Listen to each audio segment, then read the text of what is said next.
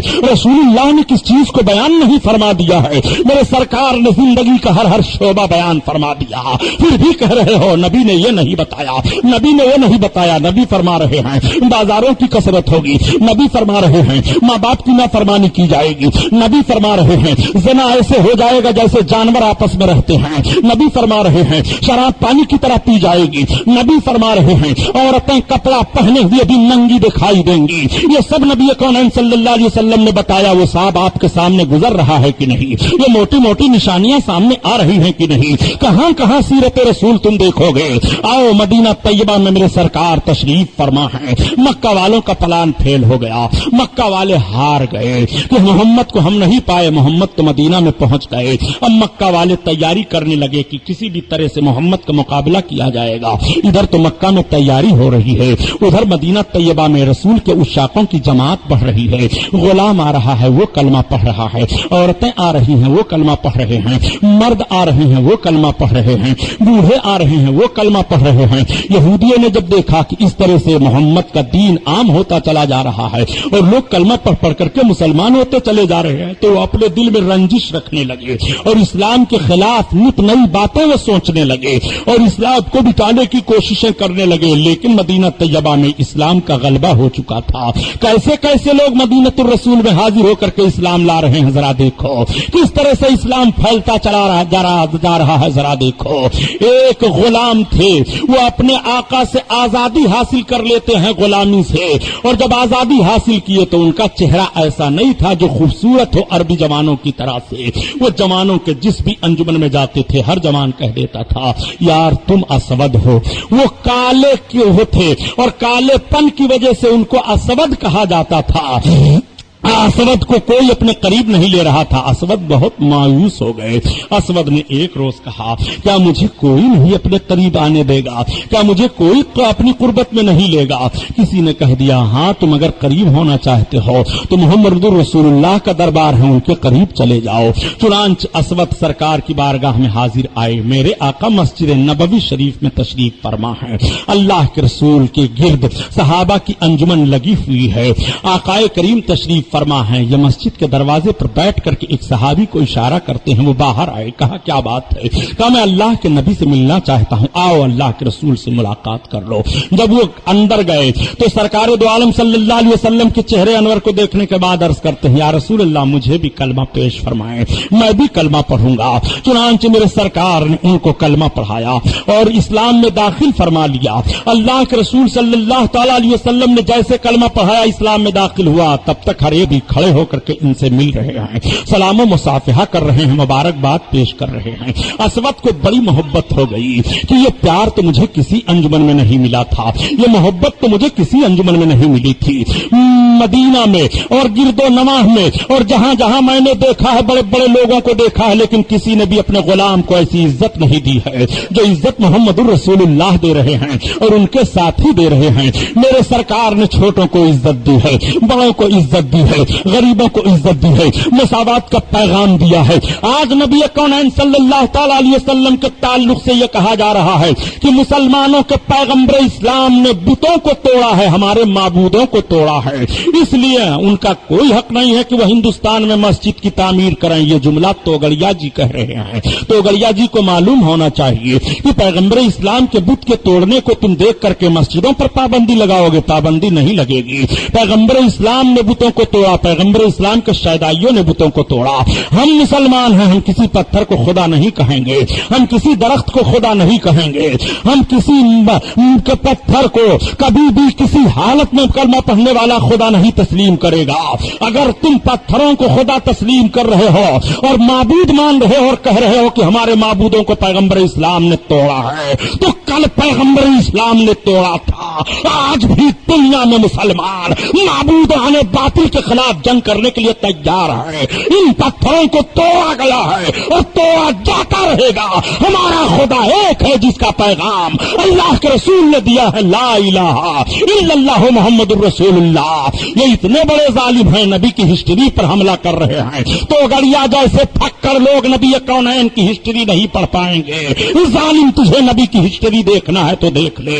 رسول اللہ نے غلاموں کو کیسی زندگی عطا فرمائی ہے, نبی نے عورتوں کو کیسا درجہ عطا فرمایا ہے, رسول اللہ نے غلاموں کو کیسا وقار عطا فرمایا ہے. لوٹ لیا تھا دنیا کے لوگوں نے انسانیت کی شرافت کو, لوٹ لیا تھا دنیا کے لوگوں نے انسانیت کے تقدس کو.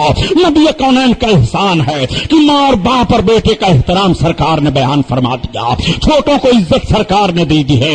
اسلام کے قانون سے آج تم حکومت کر رہے ہو, اسلام کے قانون سے تمہیں کپڑا پہننے کا سلیقہ معلوم ہوا ہے, اسلام کے قانون سے تمہیں حکمرانی کا دستور معلوم ہوا ہے. اسلام کا قانون ہٹا دو, پھر اپنا قانون تم لاؤ. دیکھو, تمہارا لباس پہننے کا معاملہ تو یہ تھا کہ آگے پیچھے رسی ہوتی تھی, دھول میں تم اٹے ہوتے تھے, لوکی تم بھی ہاتھ میں لیے رہتے تھے, چنتا لے کر کے آگے بڑھتے تھے. اگر اقوام متحدہ میں اس شکل میں تم پہنچ جاؤ گے تو انسان نہیں کہے جاؤ گے, بلکہ بھارت کا بھوت تمہیں کہا جائے گا. تمہارا یہ لباس تھا. مذہب اسلام سے تم نے لباس پہننے کا سلیقہ لے لیا ہے اور مذہب اسلام کا سلیقہ لے کر کے باوقار دکھائی دے رہے ہو.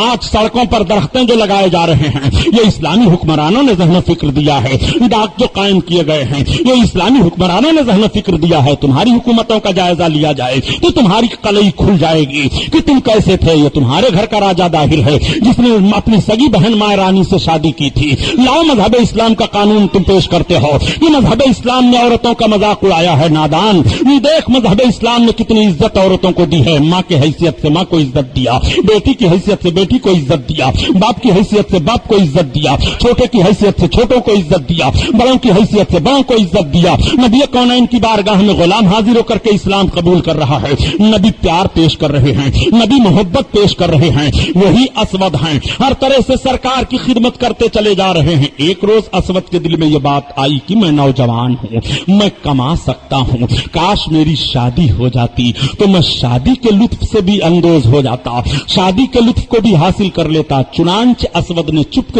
کے کئی قبیلوں میں پیغام شادی کا دیا. ہر قبیلے والے نے انکار کر دیا کہ اسود تمہارا دل تو ضرور محبت رسول کا مدینہ ہے, لیکن عرب کی کوئی لڑکی اسود تمہیں قبول کرنے کے لیے تیار نہیں ہے.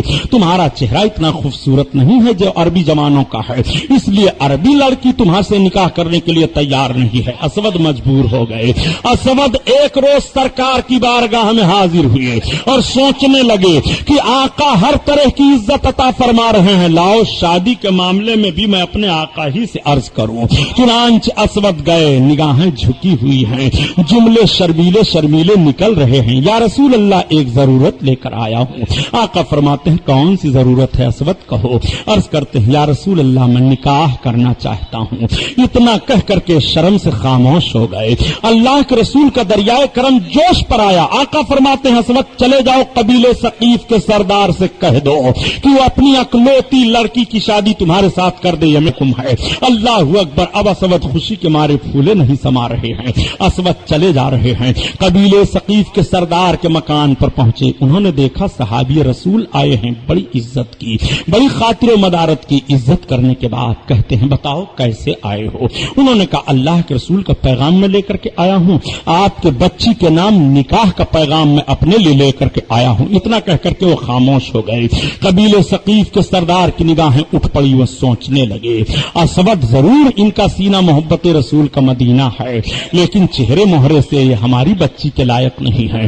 ہماری بچی پورے خاندان میں سب سے زیادہ حسین و جمیل ہے. ہماری بیٹی اکلوتی بیٹی ہے. ہماری بیٹی لاڈو پیار میں پلی ہوئی ہے.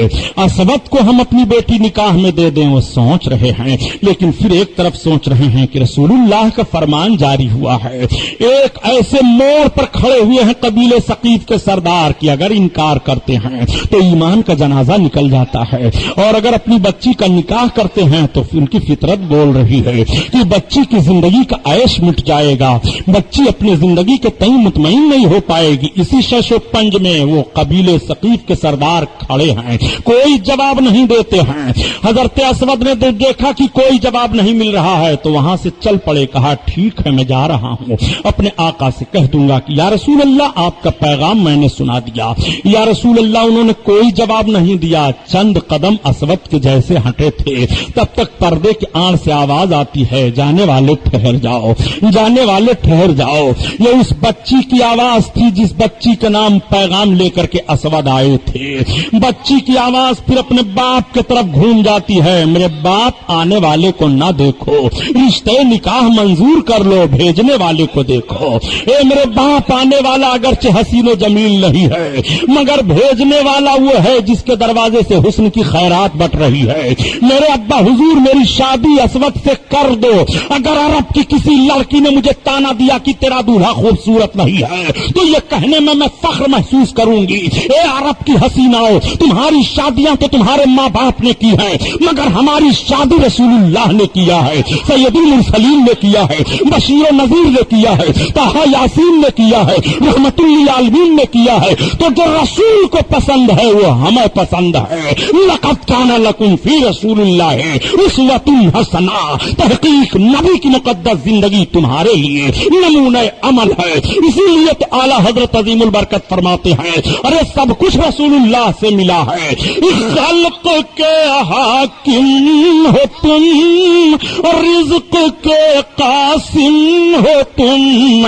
خلق کے حاکم ہو تم, رزق کے قاسم ہو تم. جو ملا تم سے ملا تم پہ کرو درود. جو ملا تم سے ملا تم پہ کرو درود, کرو درود. اللہ اللہ, نبی کونین مدینہ طیبہ میں جلوہ افروز ہیں. اسلام بڑھ رہا ہے, اسلام کے ماننے والے بڑھتے چلے جا رہے ہیں, اسلام کا وقار بڑھتا چلا جا رہا ہے. ادھر مکہ والوں کو بڑی تشویش ہوئی, مکہ والوں کو بڑی فکر ہوئی. آج جب لوگ کہہ دیا کرتے ہیں کہ مذہب اسلام جنگ کی دعوت دیتا ہے, اس پر میں تجزیہ کرتا چل رہا ہوں اور آپ کو جملے دے رہا ہوں, نوٹ کیجئے. نبی کونین صلی اللہ علیہ وسلم کی سیرت سے یہ جملے ہیں, آپ ذرا دیکھیے. پہلے اسلام نے کہیں بھی جنگ نہیں کی ہے, پہلے اسلام کے ماننے والوں نے کہیں جنگ نہیں تلوار اٹھائی ہے, بلکہ معاملہ یہ تھا, وہ معاملہ سامنے اس طرح سے ہوا کہ نبی کونین صلی اللہ تعالی علیہ وسلم کے کچھ صحابہ کے اونٹ اور بکریاں چراگاہ میں تھے. ان چراگاہوں کو مکہ کے لوگ آئے, ان چراگاہوں میں سے اونٹ اور بکریوں کو لے کر کے چلے گئے, جبرن چھین لے گئے. اب بتاؤ پہل ظلم کی کس کی طرف سے ہو رہی ہے؟ پہل مکہ کے کافروں کی طرف سے ہوئی ہے. مسلمانوں کے مال کو انہوں نے چھینا ہے, بکریوں کو اونٹوں کو جو چراگاہوں میں چر رہے تھے زبردستی یہ ہانک لے گئے ہیں. میں آپ سے پوچھنا چاہتا ہوں, پہلی جنگ یہیں سے شروع ہوتی ہے, پہلا اختلاف یہیں سے ہوتا ہے. مسلمانوں کے مال پر حملہ کیا گیا, مسلمانوں کریا اونٹ اور گھوڑے جو چراگاہوں میں تھے سب کو یہاں لے جاتے ہیں. مسلمانوں نے عرض کیا یا رسول اللہ مکہ کے کچھ لوگ آ کر کے اس طرح سے کام کیے ہیں. اللہ کے رسول نے فرمایا اچھا اس طرح سے کیا ہے؟ کہا ہاں. سرکار کو اطلاع دی گئی کہ ابو سفیان اپنا تجارتی قافلہ لے کر کے تجارت کرنے کے لیے گئے ہیں اور وہ واپس آ رہے ہیں. تو اللہ کے رسول صلی اللہ تعالی علیہ وسلم نے جواباً صحابہ کو حکم دیا کہ ابو سفیان راستہ روکو, اور ابو سفیان کا تجارتی قافلہ آ رہا ہے, اس تجارتی قافلے کو روکو اور جانے نہ دیا جائے. چنانچہ لگ گئے لوگ کہ تجارتی قافلے کو روکا جائے. الٹا بیان کر دیا کرتے ہو کہ رسول اللہ نے سب سے پہلے سفیان کے تجارتی قافلے کو روکا تھا. کیوں روکا تھا اس کو کیوں نہیں بیان کرتے کہ جب مسلمانوں کی بکریوں کو اونٹوں کو مکہ سے لوگ آئے تھے اور ظلمن چراگاہ سے ہکا لے گئے تھے تو سرکار نے اس کے دفاع میں ابو سفیان جو تجارتی قافلہ لے کر کے آ رہے تھے ان کو روکنے کے لیے حکم دیا تھا. ابو سفیان کو پتا چل گیا کہ مدینہ سے محمد رسول اللہ نے ہمارے تجارتی قافلہ کو روکنے کی کوشش کروائی ہے, آدمیوں کو لگا دیا ہے. چنانچہ ابو سفیان دوسرے راستے سے نکل گئے مکہ, اور جب مکہ جا کر کے پہنچے تو انہوں نے بتایا کہ ہم دوسرے راستے سے آ گئے ہیں. اب مکہ والوں نے کہا ہم چل کر کے ان سے تیاری کریں گے اور ہم ان سے لڑائی کریں گے, قتل و قتال کریں گے. وہ ہمارے تجارتی قافلہ کو کیوں روک رہے تھے؟ اب پھر دیکھو مکہ والوں کا ظلم, اب پھر دیکھو مکہ کے کافروں کی زیادتی. جو لوگ کہتے ہو کہ مذہب اسلام نے پہلے تلوار چلائی ہے, نبی کی سیرت پڑھنے والے توغلیا جیسے لوگوں کو دیکھنا چاہیے کہ رسول اللہ تو مکہ چھوڑ کر کے مدینہ چلے گئے ہیں, وہاں تلوار نہیں چلی ہے. مدینہ میں پہنچے تو مدینہ والوں کو لے کر کے نہیں کہا چلو مکہ میں ہم تلوار لے کر چلیں گے. رسول اللہ خدمت اسلام کر رہے ہیں, تلوار اور جہاد کی کوئی بات ہی نہیں آ رہی ہے. لیکن مکہ